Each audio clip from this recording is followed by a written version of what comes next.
All right, good morning to everyone. Thank you as always for tuning in. I'm Mike Albertson. I'm the Deputy Director here at the Center for Global Security Research at Lawrence Livermore National Laboratory. And today we're delighted to hear from Dr. Stefanie Babst, who is the Senior Associate Fellow at the European Leadership Network, for her talk titled Blind Spots, Why the West Must Have the Courage to Alter its Strategy Towards Russia. We've had a number of speakers in the CGSR lecture series, of course, talk about what the U.S. needs to do in the anticipated security environment. But today we're going to look a little bit more at sort of the European perspective on all of this. And Dr. Babst is going to talk about the main messages of her book, Blind Spots, which we were just talking about for a moment before the session started, which is currently in the works to have an English language version. And in that book, and what she's going to talk about today, are sort of her recommendations of what NATO needs to do, what Europe needs to do, based on the security environment with Russia, with China, with other authoritarian regimes, with what might happen in the U.S. domestically, what Europe needs to do with its military posture, what it needs to do with its nuclear posture, and also this idea of the blind spots which have existed in European security policy for much of the last few decades. So. Great speaker, great topic, great perspective on this. Let me say a little bit about the speaker for your background. She's had a long career at NATO's international staff over the course of 22 years. She's had a lot of different positions in the public diplomacy division, where she was appointed to lead as the NATO Deputy Assistant Secretary General from 2006 to 2012. For those of you not familiar with the public diplomacy division, they do a lot of sort of the outward facing things that NATO does. Of course, they have a big role in countering disinformation. Maybe we can get a little bit of that in the question and answer discussion period. This post made Dr. Babst the highest ranking German woman in the International Secretariat. From 2012 to 2020, she led NATO's strategic foresight team, which is the one organization at NATO that looks sort of out for strategic unknowns and potential upcoming crisis situations of relevance to the alliance. So that's another good topic for the question and answer session of how strategic foresight works. For those of you new to CGSR lectures, the ground rules, the speaker is going to deliver her remarks for 15, 30, 45 minutes, depending on how long she wants to go, at which point we'll open the floor up for back and forth discussion. Please feel free to get your hands up electronically at any point. Feel free to submit your questions in the chat function, and I will read those out. I will collaborate those. That way we can get the discussion going, as quickly as we can after her remarks conclude, and trying to get as many of you into the conversation as possible. So, Dr. Babst, thank you again for being with us today. I'm very excited to hear your talk, and over to you. Yeah, thank you very much, Michael, and thank you, Katie, for having organized everything. Is wonderful. Lee, good morning to you on the other side of the pond. I'm connecting to you from the northern part of Germany, almost Denmark, I tend to say, but I'm located in the port city of Kiel, which is my hometown, to which I have relocated after I left NATO Brussels. Michael already said that I'm very much a NATO animal. I've spent most of my career at NATO headquarters, but I've also spent a little bit prior to having joined the international staff in Brussels with the German Armed Forces, and prior to that, very classically in academia.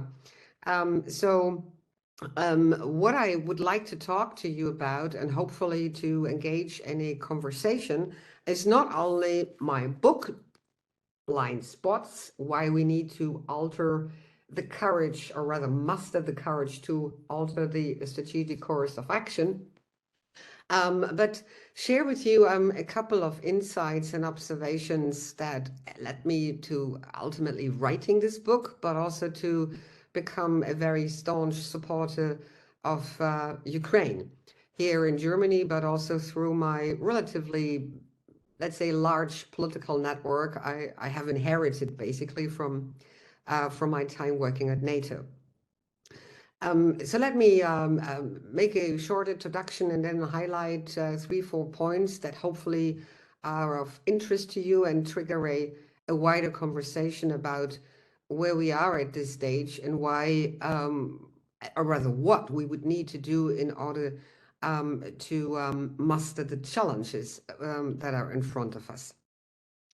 My starting point as part of the introduction brings me very much back to my years at NATO. And I guess it's fair to say that I have seen basically all ups and downs in this transatlantic security partnership, from the various rounds of enlargement to the reach out to new partner countries, from 9/11 and the first time that NATO activated Article 5 of the Washington Treaty, which means activated the collective defense clause in support of the United States, from various operations, be it in Afghanistan all the way to Iraq and Libya. In other words, I've seen it pretty much all.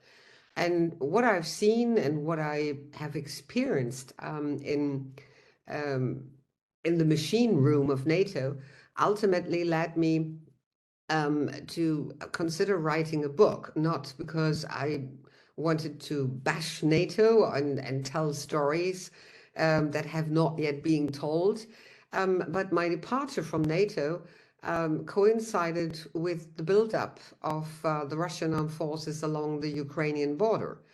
And that led me prompt thinking why my, let's say, the observations I've made both in my own country here in Germany, but also across NATO allied countries, looking at the political elites and the broader political reaction to that military buildup of Russia, was why was everybody seemingly so surprised, and why was everyone seemingly so utterly unprepared for what I would describe as the largest conventional war that we have seen in the midst of Europe ever since the end of the Cold War.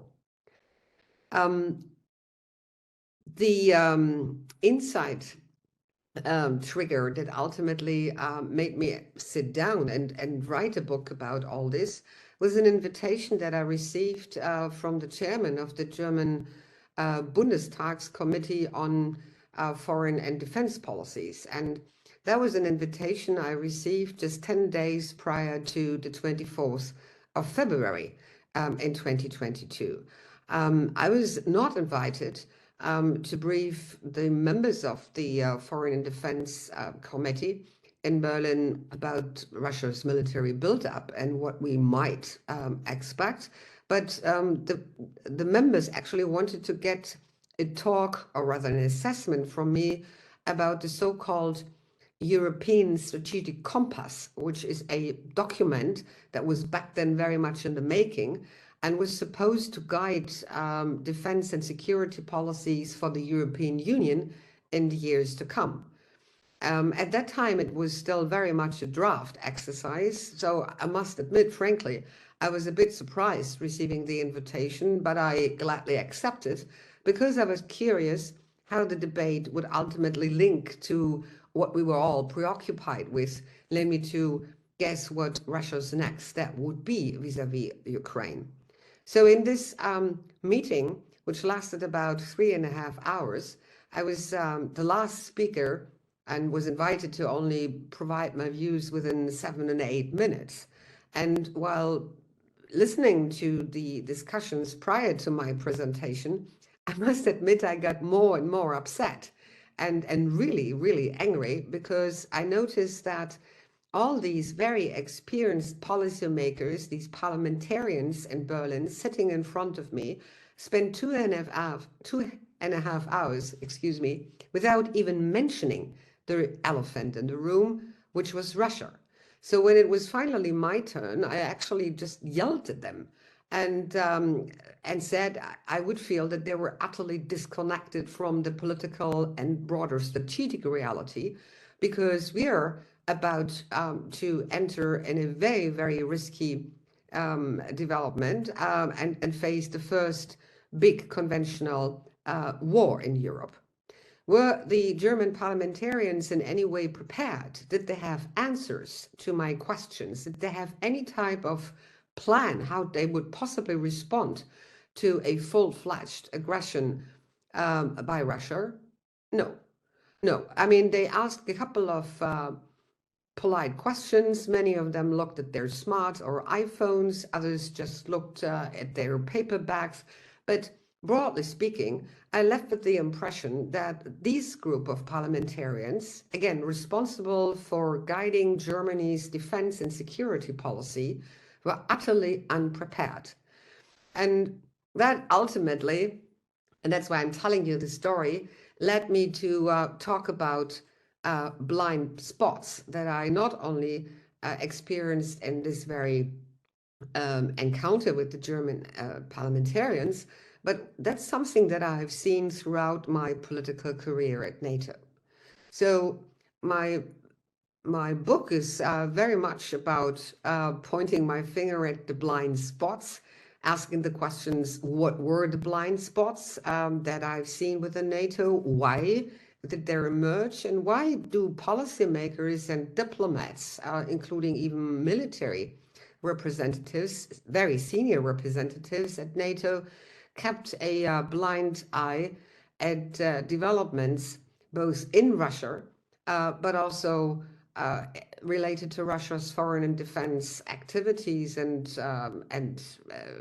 developments in its near abroad, which was in Central and Eastern Europe, in fact, for the past 10 or so years. The reason, and that leads me to my second point, why these blind spots emerged and why they were so prominent, especially in my country, in Germany, is very much rooted in the fact that German previous governments, including the long government led by former Chancellor Angela Merkel, had a very, very naive, I'd say, understanding, of almost nostalgic understanding about Russia and relations to Russia. There were plenty of examples there are plenty of examples where Russian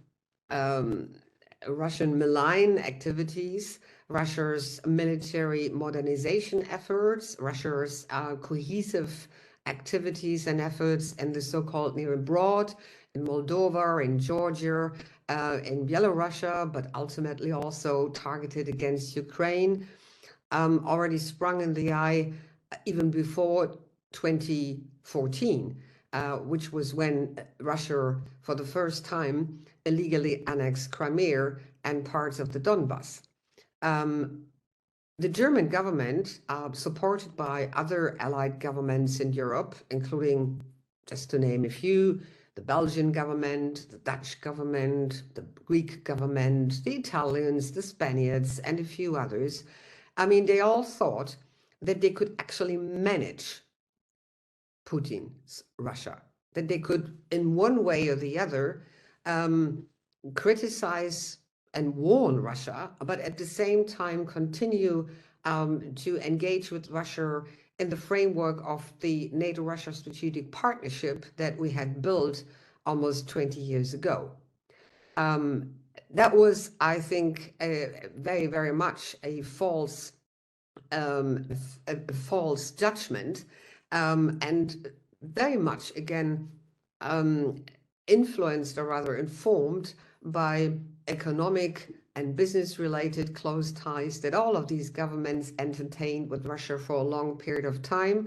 And in the case of Germany, also, I think, related to a long tradition of, let's say, almost a pacifist, nostalgic view vis-a-vis the Kremlin's efforts and policies. So one of the things that I describe in my book as an inside story related to these blind spots, I mean, that I just tried to describe to you, brings me to the year 2013, even a number of months prior to Russia's illegal annexation of Crimea and parts of eastern Ukraine, when, in my former capacity as head of the strategic foresight team in support of the NATO Secretary General and chairman of the military committee, I wrote a paper pointing at all these indicators that we could see on the Russian side aimed at becoming increasingly aggressive against Ukraine and aimed at trying to really provoke a NATO, or rather test its reaction, and test its reaction. I'm sorry. So the paper that I wrote pointed to not only these indicators and warned the allies that there was a Russian political will developing that to prevent Ukraine from joining not only the European Union but also NATO. And that's why I suggested to the allies to reconsider their NATO strategic partnership and really start drawing explicit red lines towards Moscow. The allies debated this piece of paper in an informal forum. They looked at the scenarios I proposed, including what Russia could possibly do militarily in order to attack Ukraine, using Belarus or using Moldova as a launching pad. There were plenty of different scenarios in the paper. But at the end of the day, the reaction I received from most of the NATO ambassadors to this analysis and to this paper, this thought paper, was very thought-provoking. Thank you very much, Stefanie. But this is not the time to reconsider seriously a policy that we all, still support, and we want to keep the NATO strategic partnership in place, no matter what Russia is actually up to. These and other experiences, stories, things that I've experienced made me then ultimately put them on a piece of paper, and you find them in the book. There is a second point I would like to stress, and I also would consider this to be a blind spot, looking into NATO's more recent history, which brings me to the 2008 summit in Bucharest, which was, I'm sure you are well aware, an important summit because both the government in Ukraine and also in Georgia asked for being invited to the membership action plan of the alliance, which is an aspirant type of preparatory program for to be members.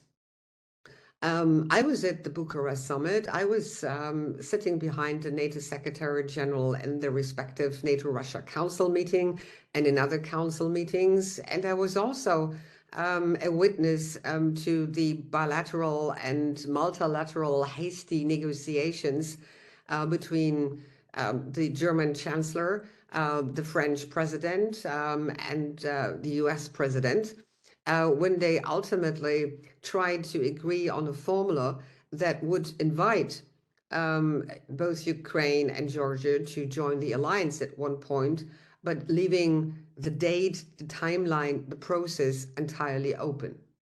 The results ultimately led to a security vacuum in the midst of Europe, leaving Ukraine and also Georgia almost like a gray zone in terms of security, that invited, at least that's what I think, the Russian government explicitly in order to test NATO more and to prepare the grounds for what it ultimately then did following 2014, namely to try to not only prevent Ukraine from joining NATO and the European Union, but ultimately, as we see it now, to destroy the second largest country in the midst of Europe.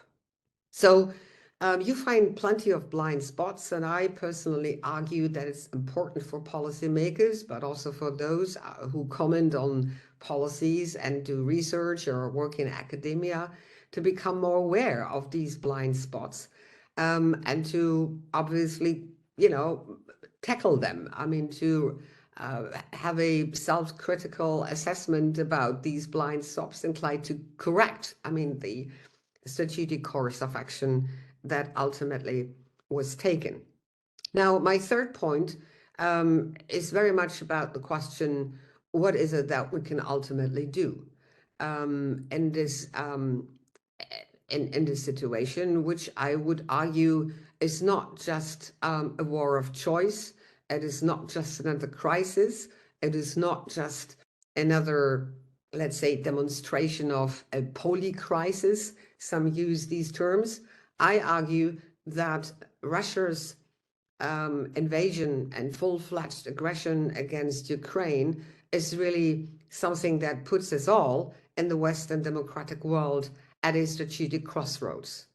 And with strategic crossroads, I mean that this is something really fundamental. It's a fundamental, let's say, it's a fundamental landslide. It's something which is of a completely different quality. And that's why we need to react accordingly. Unfortunately, NATO has shied away. I mean, has yet shied away, I have to correct myself, from taking a very clear strategic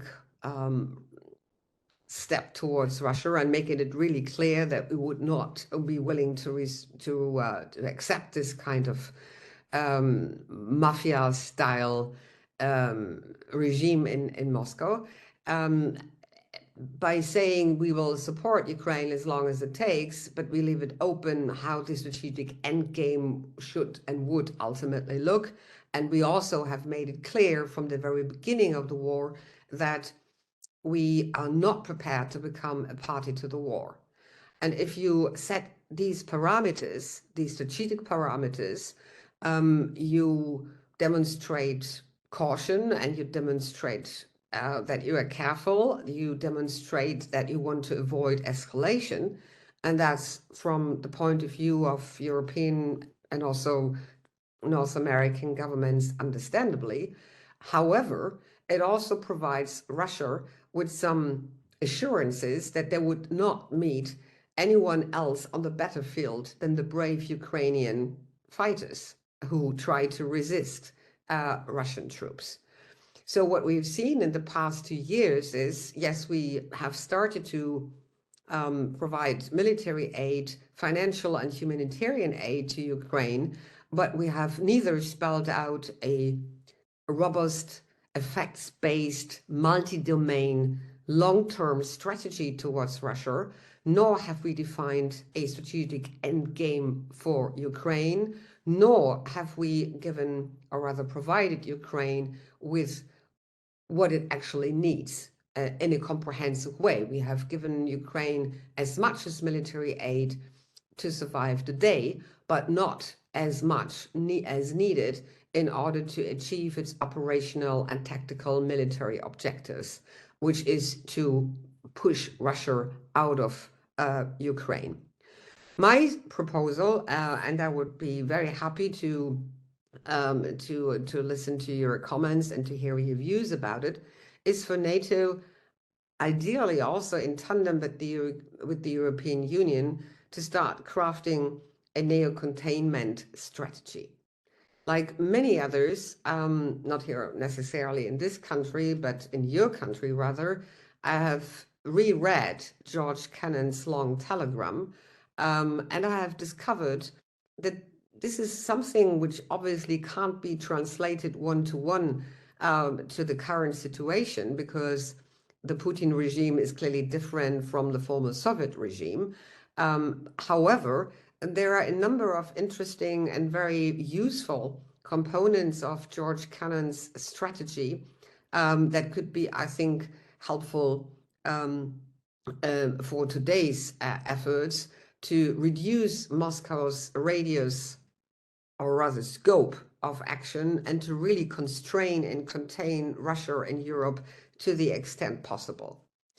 The core elements of such a neo-containment strategy I have spelled out in my humble book. This is certainly not something which is exclusively reduced to the military part.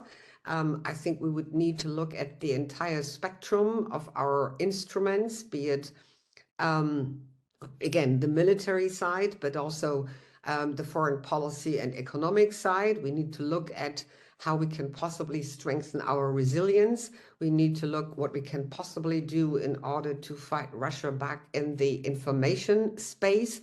We need to strengthen really and really in a targeted way reinforce the economic and technological sanctions regime that we have put in place.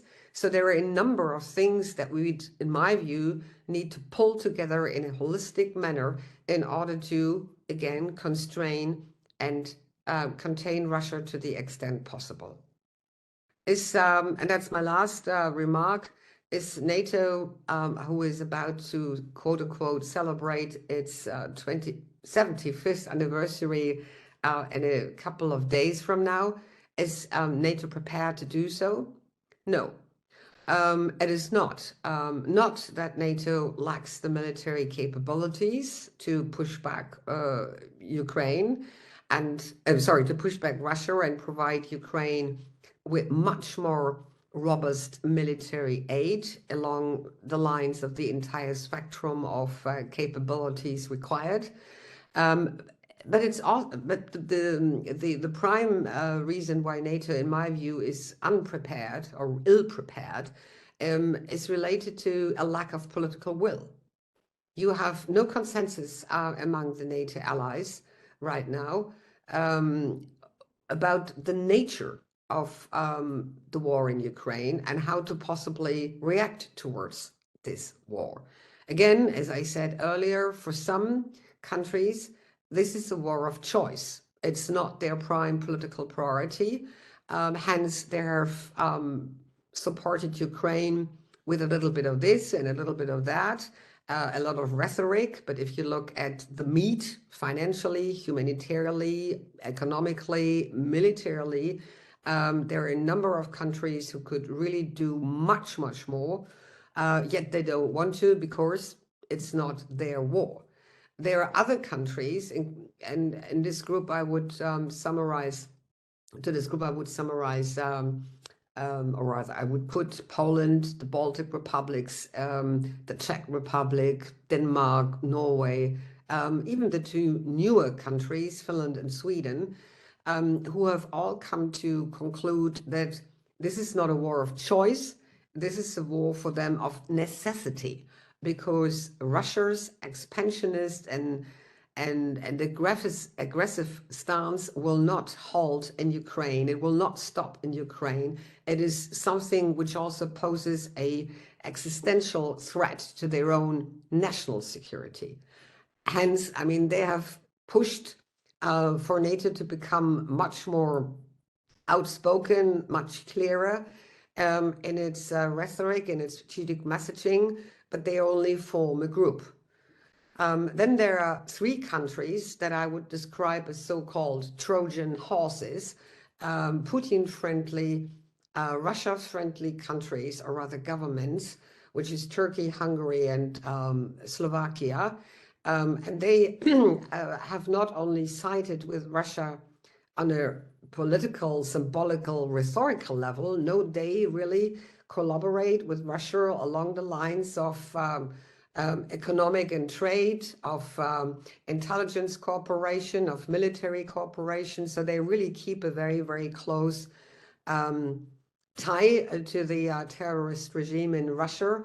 And hence, they don't make consensus building in NATO easier. And then last but not least, there is at least the risk that our strongest ally, our lead ally, the United States, will experience another or a second Trump presidency. And this is, I'm not saying something new here, for Europeans, really a nightmare. Personally, if you allow me that remark, I can possibly understand how people can vote for somebody like him, for somebody like Donald Trump. But whether Donald Trump, if Donald Trump were to win elections in November, this would certainly have multiple negative effects on NATO and the European balance of power. We can certainly go into this, but I think it has become increasingly clear for people on this side of the pond that they need to prepare for some type of scenario where Trump, a new President Trump, will try to strike a deal again with a terrorist regime in Russia and sacrifice Ukraine. And that's certainly not something that I guess the majority of countries here in Europe would be prepared to accept.